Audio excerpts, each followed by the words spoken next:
जय श्री राम दोस्तों। पुष्कर पॉडकास्ट पे आपका हार्दिक स्वागत है। हमारे साथ जुड़े हैं मिस्टर राजविंदर सिंह जी, जो इस फील्ड में 25 ईयर से हैं। इन्होंने कम से कम 10,000 बच्चों की करियर काउंसलिंग करी है और उन्हें अपने डेस्टिनी तक पहुंचाने में उनकी सहायता करी है। तो आइए हम उनसे मिलते हैं और उनसे आज बातचीत करते हैं। Hello sir. नमस्कार जी। नमस्कार जी। तो मैं जानना चाहूँगा, मेरा ये काफ़ी मेरे को मतलब जानना था कि अगर आपको एनडीए में जाना है बेसिकली, तो उसके लिए कब से प्रिपरेशन शुरू कर देनी चाहिए? नेशनल डिफेंस एकेडमी ये नेशनल डिफेंस एकेडमी जो है हमारे इंडिया की, rather it is a world की, हम लोग बोलते हैं एक ही एकेडमी है जहाँ पे तीनों फोर्सेस, मतलब एयरफोर्स, नेवी और आर्मी, इन तीनों फोर्सेस के कैडेट्स की ट्रेनिंग होती है ताकि उनको ऑफिसर्स बनाया जा सके। ठीक है जी। तो हमारे इंडिया में जो ऑफिसर्स की ट्रेनिंग होती है वो एनडीए में होती है। NDA is national defence academy. ये खड़गवासला पूना में है, महाराष्ट्र में। तो वहाँ पे हमारे जो इंडिया के स्टूडेंट्स हैं जो इंटरेस्टेड हैं कि हम आर्म फोर्सेस मतलब इंडियन आर्मी, इंडियन एयरफोर्स और इंडियन नेवी, हम इसमें अगर ऑफिसर्स बनना चाहते हैं तो उन ऑफिसर्स को बनने के लिए एक जो प्रोसेस है, उस प्रोसेस में पहला स्टेप है हमारा कि हम वो एकेडमी ज्वाइन करें।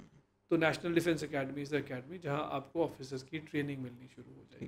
ठीक है। ये एक ही एकेडमी है, जैसे मैंने बोला वर्ल्ड में भी एक ही एकेडमी है जहाँ पे तीनों सेक्शंस के जो है ऑफिसर्स तैयार किए जाते हैं।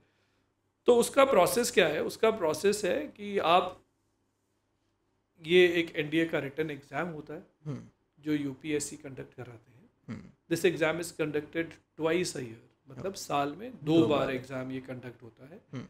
एक होता है इन द मंथ ऑफ सितंबर और दूसरा होता है in the month of April. मतलब आप साल में आपको दो चांस मिल रहे हैं कि आप आर्म फोर्सेस में ऑफिसर बनी। Like if we talk about JEE या नीट एग्ज़ाम, जो जेई इज़ फॉर कि आपने इंडिया के किसी भी इंजीनियरिंग कॉलेज में अगर जाना है तो जॉइंट एंट्रेंस एग्जामिनेशन देना पड़ता है, राइट। तो वो साल में एक ही बार होता है। नीट एग्ज़ाम साल में, अगर आपने डॉक्टर बनना है तो किसी भी मेडिकल कॉलेज में अगर आपने जाना है तो एक ही बार एग्ज़ाम होगा। ठीक है। लेकिन एनडीए एक आपको ऑप्शन देता है, वो साल में दो ऑप्शन दे रहा है। मतलब आप दो बार चांस है कि आप एक ही साल में ऑफिसर्स बन सकते हो। तो इसका एग्ज़ाम सितंबर एंड अप्रैल में होता है और इसका एग्ज़ाम में दो पेपर होते हैं जी। एक पहला पेपर होता है मैथ्स का, जिसमें +1 एंड +2 का मैथ्स आता है। ओके। हाँ, एक बार बहुत सारे बच्चे ये भी पूछते हैं कि अगर हमने मैथ्स नहीं लिया तो क्या हम एनडीए का पेपर दे सकते हैं कि नहीं दे सकते, राइट। तो आप एनडीए का पेपर दे सकते हो। अच्छा। इवन अगर आपने मैथ्स नहीं पढ़ा है तो फिर भी आप एनडीए का एग्ज़ाम दे सकते हो आफ्टर +2 ना? आफ्टर मतलब आपने +2। कोई भी स्ट्रीम लिया, आप एनडीए का एग्जाम दे सकते कोई भी स्ट्रीम लिया है आप एनडीए का एग्ज़ाम दे सकते हो। लेकिन ये ऑप्शन सिर्फ इंडियन आर्मी ने दिया है कि अगर आप इंडियन आर्मी ज्वाइन करना चाहते हो एज एन ऑफिसर तो आप किसी भी स्ट्रीम से आ जाइए, आप एनडीए का एग्ज़ाम दीजिए। ओके। राइट। लेकिन अगर आप इंडियन नेवी और इंडियन एयरफोर्स ज्वाइन करना चाहते हैं तो मैथमेटिक्स के साथ फिजिक्स होना भी ज़रूरी है। अच्छा। सो दैट मीन्स कि अगर आप नेवी और एयरफोर्स ज्वाइन करना चाहते हो तो आप नॉन मेडिकल स्ट्रीम के साथ। ओके। लेकिन एग्ज़ाम कॉमन है सभी के लिए, चाहे आपने मैथ्स पढ़ा है या नहीं पढ़ा, आपको एनडीए का एग्ज़ाम देना ही पड़ेगा। और एनडीए के एग्ज़ाम में पहला पेपर जो है वो मैथ्स का ही है। अच्छा। तो अगर इवन आपने नहीं पढ़ा लेकिन फिर भी आपको मैथ्स में अपीयर करना पड़ेगा। इसमें 120 क्वेश्चन आते हैं मैथ्स के, जो हमें 300 मार्क्स देते हैं टोटल। तो कम से कम 25% आपको मार्क्स उसमें लेने पड़ेंगे, चाहे आपने पढ़ा है चाहे नहीं पढ़ा। तो आपको 25% मार्क्स तो लेने पड़ेंगे, तब आप क्वालिफाई करोगे। अगर आपने मैथ्स में 25% मार्क्स नहीं लिया तो आप आर्मी में भी नहीं जा पाओगे। ठीक है जी। तो 25 क्वेश्चन मीन्स कि 120 क्वेश्चन जो आपको आने हैं उसमें से अगर आपने 30 क्वेश्चंस भी ठीक कर दिया तो आपका मैथ्स का क्वालिफाइंग कट ऑफ क्लियर हो जाएगा। ठीक है। तो दूसरा पेपर जो होता है वो होता है जनरल एप्टीट्यूड टेस्ट, उसको बोलते हैं गैट। उसमें आते हैं 150 क्वेश्चन जो हमें देते हैं 600 marks. Okay. 300 marks maths, 600 marks GAT, मतलब 900 मार्क्स का टोटल हमारा एनडीए का पेपर। ओके। तो जो ये गैट है, जो गैट है इसमें जो सब्जेक्ट्स आते हैं वो आते हैं up to 10th level only. Okay. उसमें 11th-12th नहीं आता। नहीं आता, 11th-12th ओनली मैथ्स में है। 11th-12th only maths. Okay. GATE का paper up to 10th। to 10 अब उसमें क्या क्या आता है, उसमें एक आएगा आपका साइंस। साइंस। साइंस मतलब जो फिजिक्स, केमिस्ट्री और बायोलॉजी आपने 9th-10th में पढ़ा। अच्छा, 9th-10th वाला। 9th-10th का वही, उसी में से करीबन 50 क्वेश्चन आपको आएंगे। ठीक है, राइट। मतलब तीनों में से 50 क्वेश्चन। तीनों में से 50, 150 में से 50 क्वेश्चन आपको साइंस से आने वाले हैं। फिर 50 क्वेश्चन आपको इंग्लिश के आएंगे। ओके। तो English is a journal English, right. उसमें 5-6 टाइप के क्वेश्चन हैं, उसी के 10-10 क्वेश्चन आते हैं। तो वो भी 10th लेवल का क्वेश्चन आपको आने वाला। ठीक है। थर्ड, उसके भी 50 आएंगे।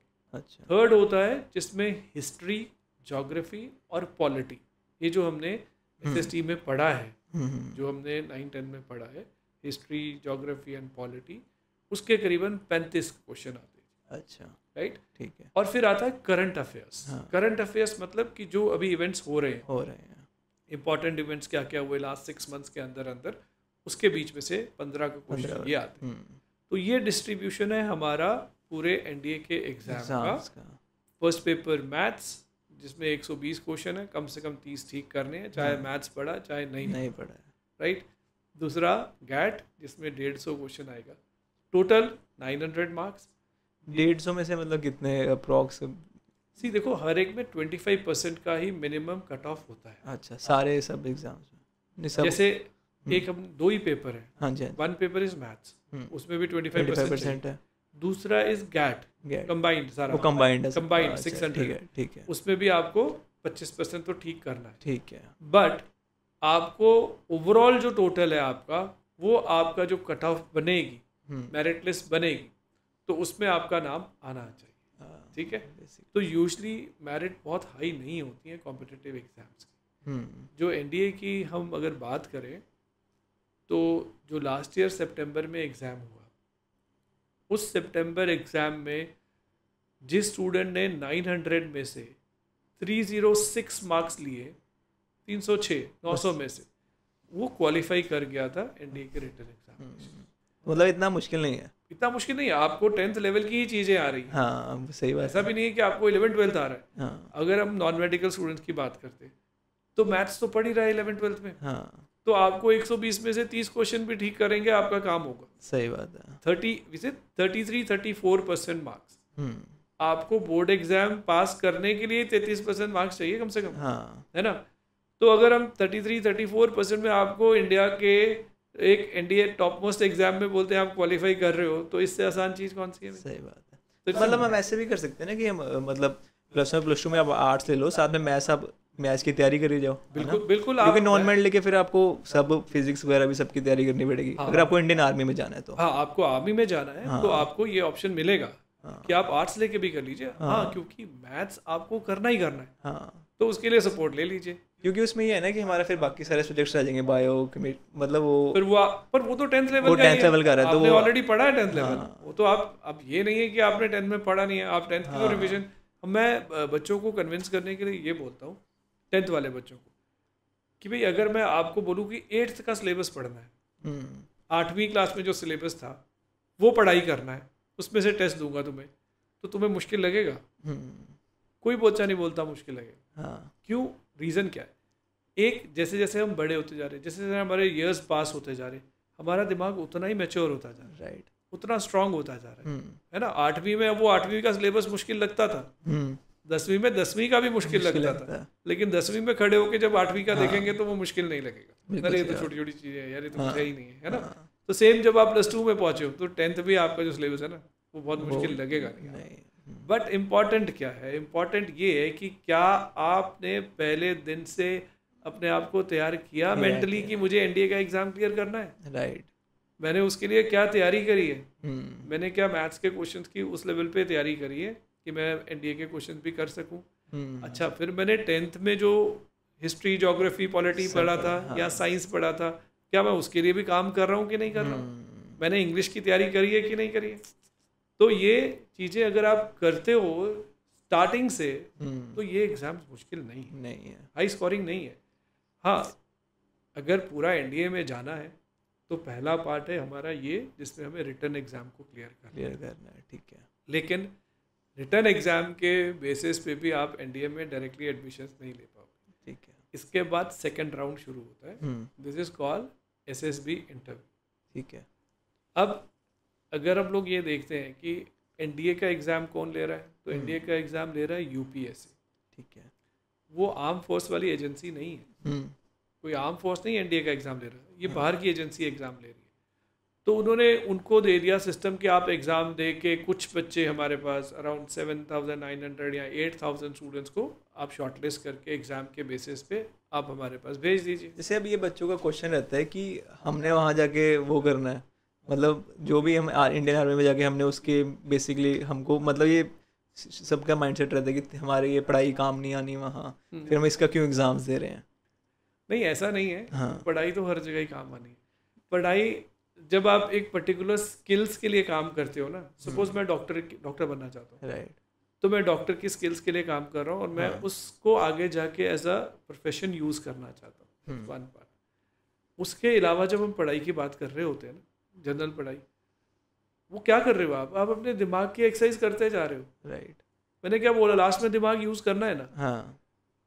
आप क्या करो कि आप ना फिजिकल एक्टिविटी बंद कर दो अपनी, ठीक है जी। अगर स्पोर्ट्स खेलते हो बंद कर दो, हाँ जी, ठीक है। सैर सूर करते हो बंद कर दो, बंद कर दो 5, 6, 7, 8 साल। फिर 7, 8 साल के बाद ना डॉक्टर आपको खुद सलाह देगा कि सवेरे 45 मिनट सैर करा करो जाके वापस, ठीक है ना। क्यों? मेरे को ज़रूरत तो थी नहीं ना। ऐसे ही मैं बोल रहा हूँ, जो आप दिमाग यूज़ करते हैं ना, उसको जितना स्किल आउट करते जाओगे, पढ़ाई भी करते जाओगे, आगे यूज़ करते जाओगे, तो अल्टीमेटली वही तो चलेगा हर काम में आपके। सही बात है, बिल्कुल, ठीक है। एंड जैसे आपने एक बात अभी बताई भी थी, मैं जब मोम साथ आया था, कि इस एग्ज़ाम से पता चल जाता है कि आप उसके लिए प्रिपेयर्ड हो कि नहीं। हाँ, देखो वो एग्ज़ाम तो एक पार्ट है। जैसे मैंने बोला आपको कि आर्म फोर्सेस वाले नहीं ले रहे हैं एग्ज़ाम, हाँ, एग्ज़ाम तो बाहर की एजेंसी से करवा रहे हैं। राइट। आप बहुत ज़्यादा स्टूडियस हो, बहुत ज़्यादा पढ़ने में स्ट्रांग हो, आपने मैथ्स के 120 में से 110 क्वेश्चन ठीक कर दिए, हाँ, इंग्लिश के भी ठीक कर दिए, 900 में से आप 850 नंबर लेके आ गए, ठीक है जी। आप मेरिट लिस्ट में आएंगे ही आएंगे, हाँ, आप पास होंगे। फिर आपको बोला जाएगा कि आप तो सोचो, आप तो सिलेक्ट हो गए एनडीए में। लेकिन जैसे मैंने क्या कहा था कि हमें आपका प्रोफेशन में जो स्किल्स चाहिए, क्या आपके अंदर है कि नहीं है, हाँ, तो मुझे चेक करना है ना। सही बात है। नहीं तो तुम फिर उस प्रोफेशन में अच्छा करोगे नहीं। हाँ, तो तुम्हारी वो स्किल्स चेक करने के लिए आर्म फोर्सेस ने एक सेकंड राउंड बनाया एग्जाम के बाद, उसको बोलते हैं एसएसबी इंटरव्यू, ठीक है जी। अब ये लेते हैं आर्म फोर्सेस वाले। पढ़ाई लिखाई नहीं देखनी मैंने, वो मैंने तुम्हारे एग्जाम में देख ली, तुम मेरा एनडीए का पेपर पास करके आए हो, तो एकेडमिकली मैंने तुम्हारा नॉलेज देख लिया। अब मुझे तुम्हारे स्किल्स देखने हैं। अब स्किल्स क्या देखने हैं कि जो चीज़ें यूज़ होनी है ड्यूरिंग द सर्विसेज, आप आर्म फोर्सेस ज्वाइन करेंगे तो जो जो चीज़ें आपकी लाइफ में होने वाली हैं वहाँ पे क्या क्या रिक्वायरमेंट्स आने वाली हैं, वो रिक्वायरमेंट्स के अकॉर्डिंगली तुम्हारे अंदर स्किल्स हैं कि नहीं है। उन स्किल्स को चेक करने के लिए ये service selection board arm forces का गठित हुआ है, ठीक है।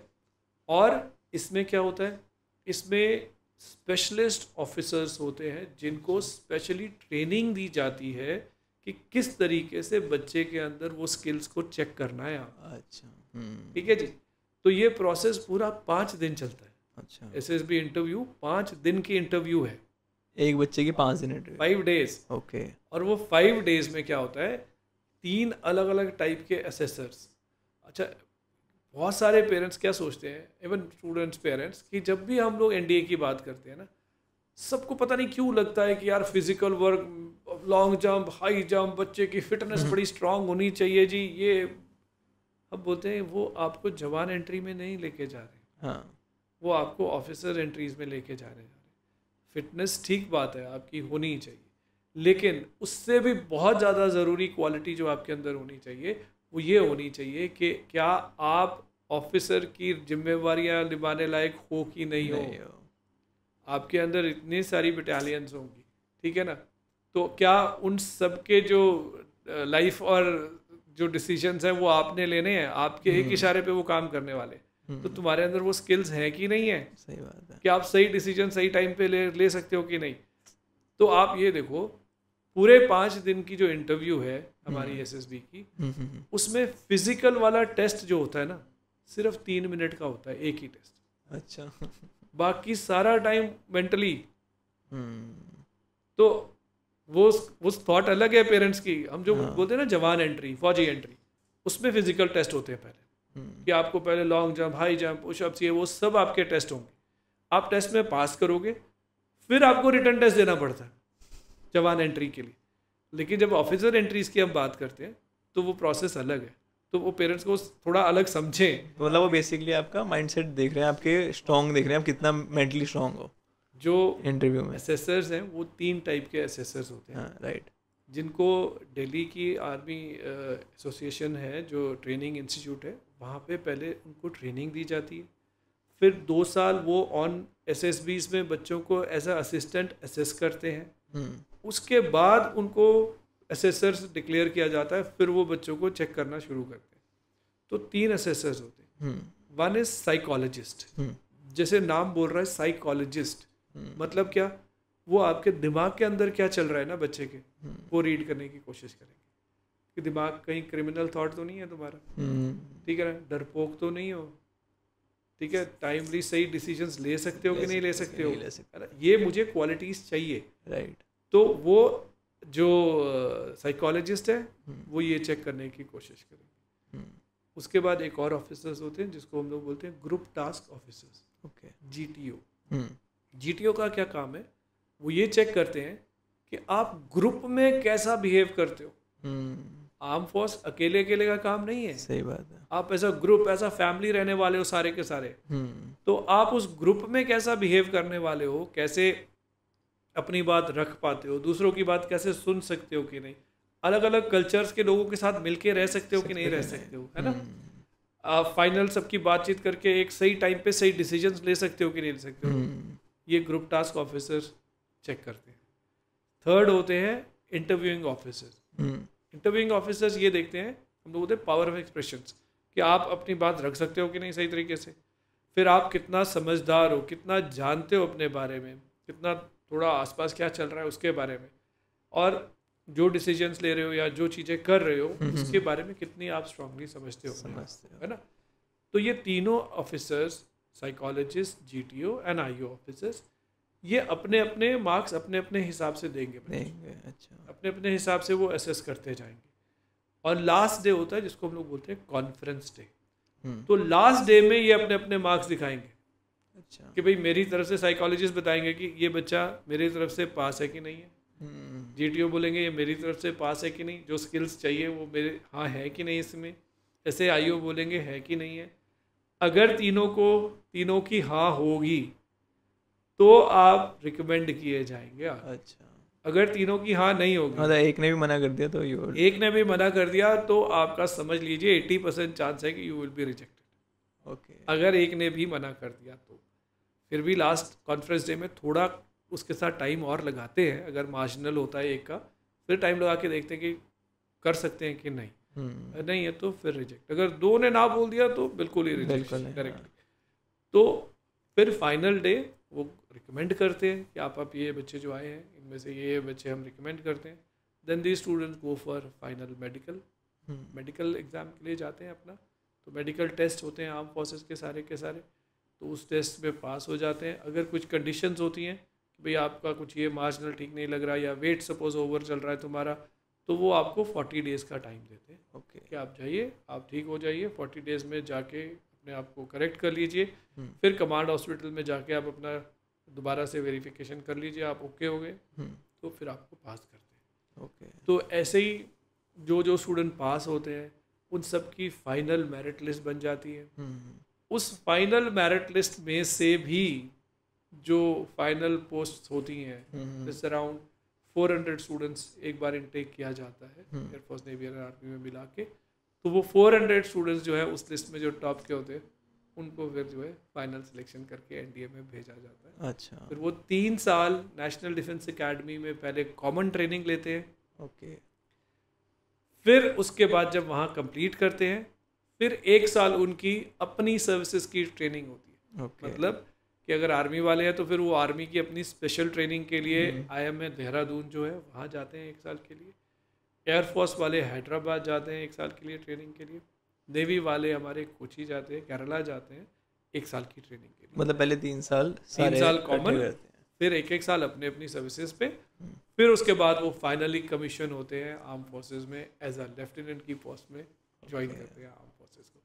तो ये बड़ा इंपॉर्टेंट है हर पेरेंट्स या हर स्टूडेंट जो आर्म फोर्सेज की तरफ जाना चाहता है। तो वो अपने अंदर वो क्वालिटीज़, उसको बोला जाता है officer like qualities, OLQs। 15 OLQs होती हैं जिसके बेसिस पे उनको असेस किया जाता है। तो वो कॉमन है। कैसे मैं अगर नॉर्मल लैंग्वेज में आपको समझाऊँ, सोशल अडेप्टेबिलिटी। एक सोशल अडेप्टेबिलिटी का मतलब क्या है कि हम अलग अलग कल्चर, अलग अलग स्टेट, अलग अलग तरीके के लोगों के साथ मिल के रह सकते हैं कि नहीं रह सकते। ये आपके अंदर क्वालिटी होनी चाहिए। बिकॉज आर्म फोर्सेस में क्या है, कोई कास्ट, कोई क्रीड कुछ नहीं है, कोई रिजर्वेशन नहीं है। हाँ, सब के सब एक जैसे हैं। एक जैसे हैं। ठीक है जी। तो क्या आप सबके साथ मिलके रह सकते हो कि नहीं रह सकते? ये क्वालिटी चाहिए तुम्हारे अंदर। बिल्कुल सही बात है। ठीक है ना। इफेक्टिव इंटेलिजेंस, मतलब आप सही टाइम पे सही डिसीजंस लेते हो कि नहीं लेते हो। करेज, जैसे मैंने बोला, होनी चाहिए। आप डर के भाग जाओगे तो बाकी क्या करेंगे सारे? सही बात है। ठीक है ना। देन वी से डिटर्मिनेशन, बहुत इंपॉर्टेंट है कि आप डिटर्मिन हो कि नहीं, इरादे मजबूत है कि नहीं, करना तो करना ही है हमें ये काम। ठीक है ना। देन एक और अच्छी क्वालिटी में लगती है वो लाइवलीनेस, मतलब कि आप टेंस सिचुएशन में भी खुश रह सकते हो कि नहीं। कहीं ऐसा तो नहीं है सिचुएशन टाइट आ गई तो आप सर लटका के बैठ गए, मुंह लटका के बैठ गए, अब हम क्या करूँ, ये करूँ। क्योंकि आपके नीचे तो कितने सारे जवान हैं और सारे हैं जो आपको देख रहे हैं, और आपके एक आपके ऑर्डर्स के ऊपर उन्होंने सब काम करना। और उन्होंने ये देखा कि हमारे जो ऑफिसर है वही जो ऐसी सिचुएशन में मुंह लटका के बैठे हैं, तो बाकी क्या करेंगे, है ना। तो सर आपने जैसे अभी इतना अच्छा एक्सप्लेन किया हमें NDA के बारे में, इसको कैसे हमने इसको मतलब कैसे गाइडेंस लेनी है, कैसे आगे गो थ्रू करना है, तो इसमें मेन स्किल्स हमें क्या चाहिए इसमें आगे बढ़ने के लिए? देखो, जैसे मैंने आपको बताया ना कि जो SSB में चेक होगा वो है आपकी ऑफिसर लाइक क्वालिटीज़। राइट। कि भाई आप जो आपको काम दिया जाना है, हाँ जी, तो क्या आपके अंदर वो स्किल्स हैं कि नहीं, सही बात कि आप उसमें अच्छे करोगे कि नहीं। तो वो 15 ऑफिसर लाइक क्वालिटीज़ होती हैं जैसे हमने एक्सप्लेन करी। और उसको 3 असेसर्स हैं जो आर्म फोर्स के स्पेशलिस्ट, जिसको बोलते हैं हम psychologist, GTO and IO officer. ठीक है। तो ये सारों ने आपको 5 दिन असेस करना है। अलग अलग टास्क देंगे वो अपने, जैसे साइकोलॉजिस्ट के अपने टेस्ट होते हैं, रिटन टेस्ट, जिसमें बहुत रैपिडली वो आपसे क्वेश्चन पूछते हैं। तो आपको टाइम नहीं देते सोचने का, ताकि आपके मन में जो बात आ रही है आप डायरेक्टली लिखते जाओ। अच्छा। जैसे एक टेस्ट होता है उनका WAT, वर्ड एसेशन टेस्ट। उसमें आपको इंग्लिश का एक वर्ड देते हैं, सिंपल वर्ड, जैसे होम दे दिया, जैसे फैमिली दे दिया, या ब्लड दे दिया, या वॉर दे दिया, कोई भी एक word. Then you have to make a sentence of that word. Okay. But उसके लिए आपको 15 सेकंड का ही टाइम देंगे। ओके। 15 सेकंड बाद दूसरा वर्ड, फिर तीसरा वर्ड, मतलब ऐसे करके 60 वर्ड्स वन आफ्टर अनदर।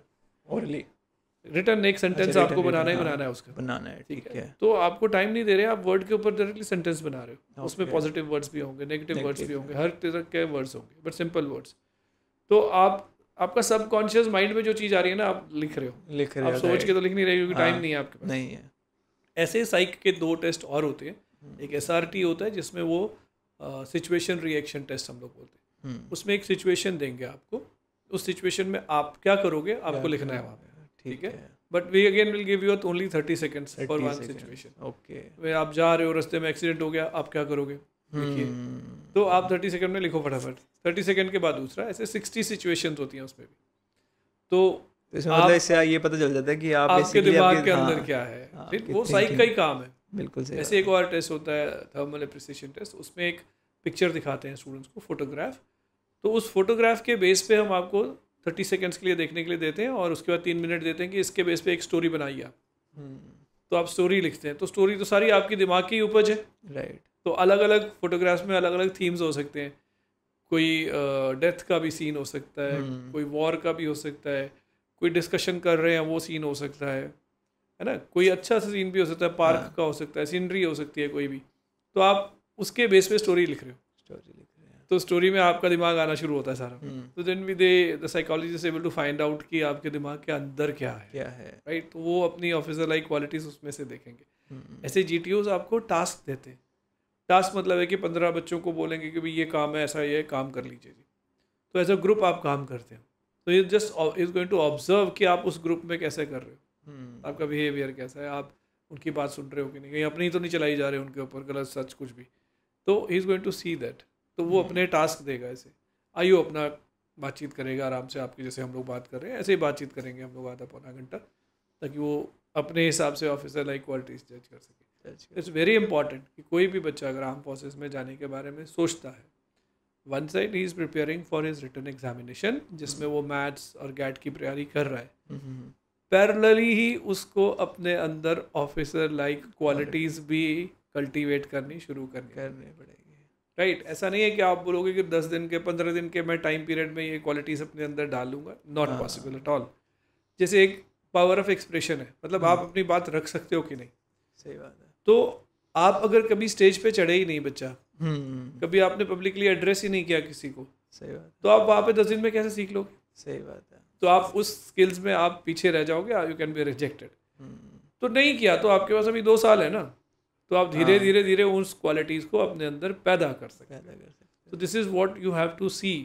बहुत सारे लोग सिर्फ ये एनडीए रिटर्न के लिए ही बैठे रहते हैं। Written is not going to give you selection in NDA.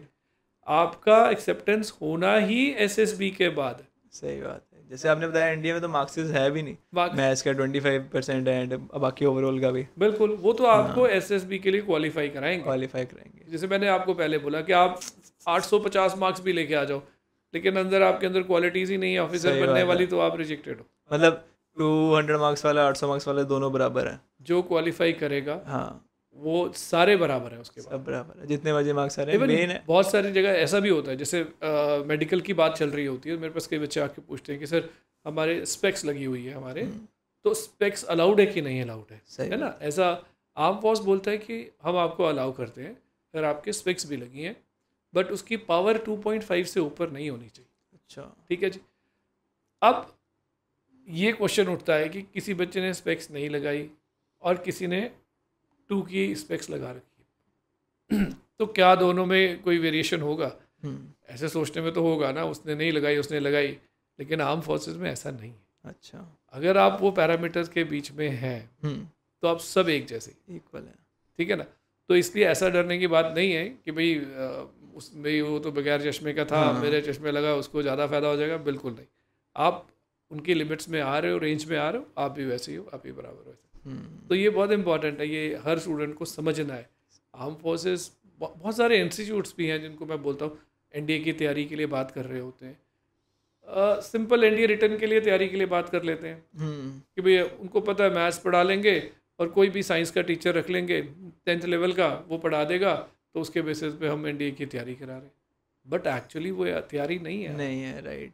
आपको एसएसबी की भी तैयारी पैरेलली स्टार्ट करनी पड़ेगी अगर आप जेन्युइनली एनडीए में ज्वाइन करना चाहते हैं। बट एज यू सेड कि मेन तो इंटरव्यू राउंड ही है राइट। पहले तो आप वो अलग एजेंसी कर रही है ना। वो तो बस आपको एक वो दे रहे हैं, पास आउट्स आगे भेज रहे हैं। तो बेसिकली यू आर, अब जो असली लोगों को दे रहे हो इंटरव्यू वो है बेसिक सेकंड राउंड। बिल्कुल सही बात है, ऐसा ही है। इसीलिए वो 5 दिन का पूरा अरेंजमेंट रखा है उन्होंने, आर्म फोर्सेस वालों ने, कि भाई हम अपने हिसाब से सिलेक्ट करेंगे आपको कि भाई आप हमारे साथ फिट हो सकते हो कि नहीं हो सकते। ऐसे ही एक तो जैसे ये एनडीए की एंट्री है हमारी, हाँ जी। जो हम लोग आर्म फोर्सेस की बात करते हैं ना, वो सिर्फ आर्मर्ड नहीं है, सिर्फ लड़ाई नहीं है। हाँ। बहुत बड़ी ऑर्गेनाइजेशन है हमारी आर्म फोर्सेस की, राइट। और हमारी आर्म फोर्सेस की जो ऑर्गेनाइजेशन है उसमें हर तरीके के प्रोफेशनल लोग चाहिए। सही बात। हमें आर्म फोर्सेस में डॉक्टर्स भी चाहिए, हाँ। हमें हॉस्पिटल में नर्सेज भी चाहिए, राइट। हमें अकाउंटेंट्स भी चाहिए, सही बात है। हमें इंजीनियर्स भी चाहिए, हमें MBAs भी चाहिए, ठीक है जी। हमें लॉयर्स भी चाहिए। ये सब के सब आर्म फोर्सेस ज्वाइन कर सकते हैं। ऐसा नहीं है कि आपको सिर्फ लड़ाई में ही जाना है आर्मर्ड के लिए। वो एक पार्ट है सिर्फ इंडिया वाला जो आपको आर्मर्ड के लिए प्रिपेयर करने वाले। आप आर्म फोर्सेस में एज अ इंजीनियर बनने के लिए भी जा सकते हैं। तो उसकी एक प्रोसेस है जिसको हम लोग बोलते हैं technical entry scheme. Technical entry scheme में क्या है कि आपको एनडीए का एग्ज़ाम नहीं देना है, हाँ जी। आप बोर्ड के एग्ज़ाम्स और जो जेई मेंस का एग्ज़ाम, इंजीनियरिंग का एग्ज़ाम है, इन दोनों के बेसिस पे भी आप आर्म फोर्सेस में अप्लाई कर सकते हो फॉर अ टेक्निकल एंट्री। तो आर्म फोर्सेस अगर आपको सिलेक्ट करता है तो आपको वो अपने इंजीनियरिंग कॉलेजेस में इंजीनियरिंग कराएंगे और फिर आपको लेफ्टिनेंट की पोस्ट में ऐसा टेक्निकल साइड पे आपको आर्म फोर्सेस में अब्जॉर्ब करेंगे। तो ऑफिसर आप तब भी बनोगे, सिर्फ लड़ाई के लिए नहीं, टेक्निकल साइड। सिमिलरली अगर आप डॉक्टर हो, मेडिकल साइड से हो, आप आर्म फोर्सेस ज्वाइन करना चाहते हो तो उनका अपना मेडिकल कॉलेज भी है, arm force medical college Poona में है, जो नीट के एग्ज़ाम के बेसिस पे आपको आर्म फोर्स मेडिकल कॉलेज में एडमिशन देगा, डॉक्टर भी बनाएगा, ठीक है। एंड देन उसके बाद सीधा कमांड हॉस्पिटल में आपको नौकरी भी देगा, ठीक है। एंड देन उसके बाद अगर आप एमडी करना चाहो वो भी एमडी कराएगा।